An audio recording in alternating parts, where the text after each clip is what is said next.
রমাদান মাসকে সর্বোচ্চ সুন্দরভাবে ব্যবহার করবার জন্য এখন থেকে প্রস্তুতি নেবেন। কিভাবে প্রস্তুতি নিতে পারি তার জন্য আমরা 11টি পয়েন্টে আপনাদেরকে কিছু পরামর্শ দিতে চাই। 1 নম্বরের প্রস্তুতি হলো তওবা ইস্তেগফার করা, আগের গুনাহগুলো মাফ করে নেওয়া যাতে করে নতুন করে ইবাদতের তৌফিক হয়। দ্বিতীয় প্রস্তুতি হলো রমজানের ফজিলতগুলো জানা, মাসআলাগুলো জেনে নেওয়া আগে থেকে, এবং আমাদের পূর্বসূরীরা কিভাবে রমজান কাটাতেন সে সম্পর্কে জানা, বিশেষ করে ফজিলতের হাদিসগুলো লিখে রাখা যাতে করে আগ্রহ তৈরি হয় আগে থেকে। নাম্বার 3, রমজানে মাগফিরাত এবং আল্লাহর কাছ থেকে আমলের তৌফিক আমল করার জন্য প্রতিজ্ঞা করা, আজম করা যে আমি এবার রমজানটাকে ছাড়বো না কোনোভাবে অবহেলায়। 4 নম্বর প্রস্তুতি হলো আগের বছর রমজানের কাজা রোজা থাকলে সেগুলো করে ফেলা। 5 নম্বর হলো অন্তরকে হিংসা, বিদ্বেষ এবং শিরিক থেকে পরিচ্ছন্ন করা, কারণ সাধারণ ক্ষমার জন্য এগুলো বাধা হয়। 6 নম্বর প্রস্তুতি হলো সোশ্যাল মিডিয়া নিয়ন্ত্রণ করা, প্রয়োজনে টোটাল অ্যাপগুলো আগে থেকে ডিলিট করে ফেলার প্রস্তুতি নেওয়া, এবং সেটা না পারলে অন্তত একটা নির্দিষ্ট টাইম ফরম্যাট ঠিক করা যে এর বাইরে আমি এটা ব্যবহার করব না। আর 7 নম্বরের প্রস্তুতি হলো আগের বছরের রমজানে কি কি ভুলের কারণে আমার ইবাদত হয় নাই সেগুলো চিহ্নিত করে বের করে এই বছর সেগুলো যেন রিপিট না হয় সেজন্য অবশ্যই প্রতিজ্ঞা করা।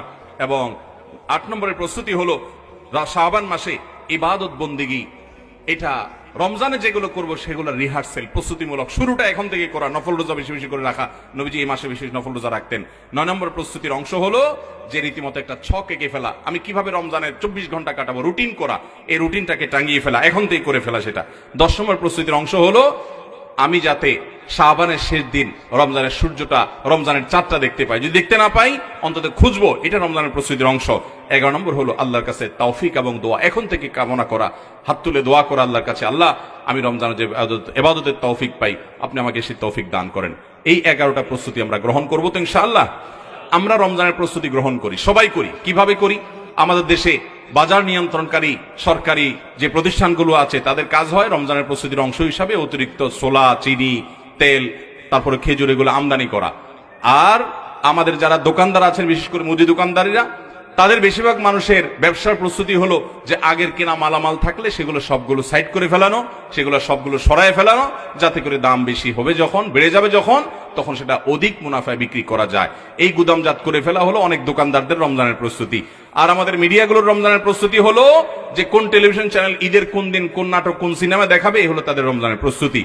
আর আমাদের রাজনৈতিক দলগুলোর রমজানের প্রস্তুতি হলো কোন দিন, রমজান মাসে যেহেতু রাজনীতি করা যাবে না সরাসরি, তাহলে এবার গোনা করা। ঠিক একইভাবে রমজান মাসে আমরা যারা ঠিক ঠিক বলে এখন চিল্লাচ্ছি, আমাদের প্রস্তুতি হলো রমজান আসার আগে আগে বেশি বেশি করে তেল, ছোলা দরকার না হলেও কিনে বাজারে ক্রাইসিস সৃষ্টি করা, এরপরে অযথাই দাম বাড়ায় দেওয়া। এই হলো আমাদের রমজানের প্রস্তুতি। আমাদের এই সমস্ত প্রস্তুতির দিকে তাকালে মনে হয় এটা বছরের একটা শ্রেষ্ঠ খাওয়ার মাস আসছে, যার কারণে আমরা সবাই রমজানের প্রস্তুতির অংশ হিসাবে দেখবেন অনেকের ফ্রিজে এখন থেকে আপনার দেখা যাচ্ছে বেগুন, হয়তো বেসন, চিনি, ছোলা, তারপরে চিড়া, যা যা দরকার হয়, সয়াবিন তেল ইত্যাদি এখন থেকে অনেকে কেনা শুরু করছেন যে রমজান আসছে, অতএব খাদ্য গুদামজাত করো, খাদ্য আগে আগে কিনে ফেলো। যে মাসে আল্লাহ তাআলা 24 ঘন্টার মধ্যে পুরো দিনের বেলা খাবারটাই রোজাদারদের জন্য আল্লাহ তাআলা নিষিদ্ধ করে দিয়েছেন, সেই মাসে তো খানাতে আরো খানা কম লাগার কথা, সেখানে বাজারে ক্রাইসিস সৃষ্টি হয়। তার মানে এই পরিমাণ খানা আমরা খাই, এবং এই খানার জন্য আরেকটা জাল হাদিস বানায় নিছি, রমজানে খাবারের কোনো হিসাব নেই। রমজানের খাবার নাকি কোনো হিসাব নাই, রমজানের খাবারের জন্য হিসাব আরো বেশি হবে, আরো কড়াকড়ি হবে, যে তোমাকে পুরো দিনের বেলায় খানা নিষেধ করে দেওয়া হয়েছে, তুমি বিনা হিসাবে খাইছো, অতএব হিসাব দাও।